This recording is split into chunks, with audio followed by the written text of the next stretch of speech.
Today in New York City, the United Nations is having a summit. The UN summit is on non-communicable disease. Now, this is the first time the UN has addressed that issue, and it's the first world summit on that topic, and it hasn't been an agenda item for world health in the recent past because the focus was on acute care. It was on infectious disease. It was on HIV. So we need a national agenda that creates both a culture of health and a culture where people walk. But why did we choose walking as sort of the centerpiece of a physical activity initiative? It's been clearly proven that it has tremendous benefits for health. So we know that we are choosing an exercise which has a large evidence base behind it. We're going to combine those three conditions, smoking, diabetes, and obesity, into one terrible condition called smoker diabetes.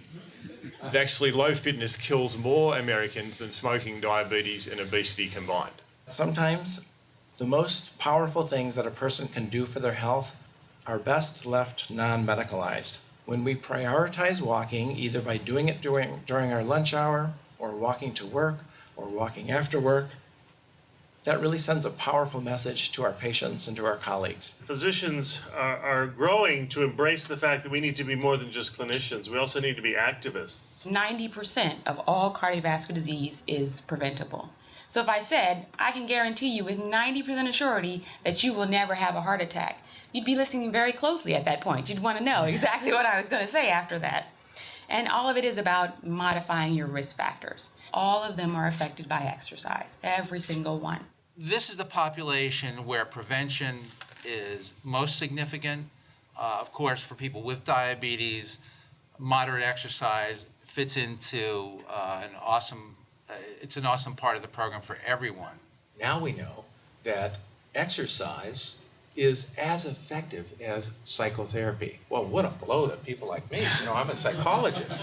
Oh, you mean that's better than examining a person's life and all that? Yes. It's as good as psychotherapy. What's really critical, as a number of folks have alluded to today, is how do we design physical activity back into our communities, back into everyday life? Our goal is that by 2020, 90% of Americans will live within 3 miles of a trail system. And so what we're really looking at is not mileage, but we're looking at access.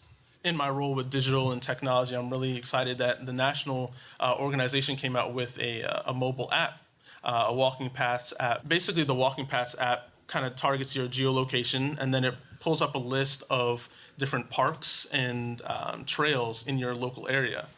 Our vision is to make America a great place to walk. The main thing that I want to state here, and it's really echoing what we've heard all the way from the beginning of the presentation, is that we need a national walking movement. Health and cross-agency partnerships are going to be absolutely essential to driving that message home.